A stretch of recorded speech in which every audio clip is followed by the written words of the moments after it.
عجب خری افتادم. خدا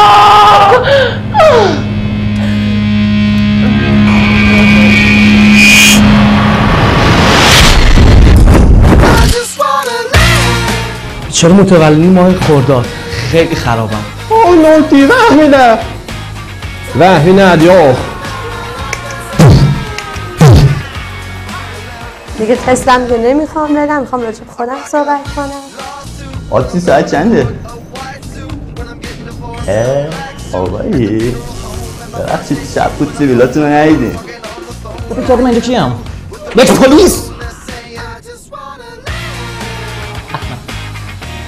This is such a crack of shit! حکیری دل ما را به طریقی میشکنه. بگو حرفتو بزن. من دارم با بچه‌ها میرم میزینی. بچه‌ها دیگه. آجا الان میام.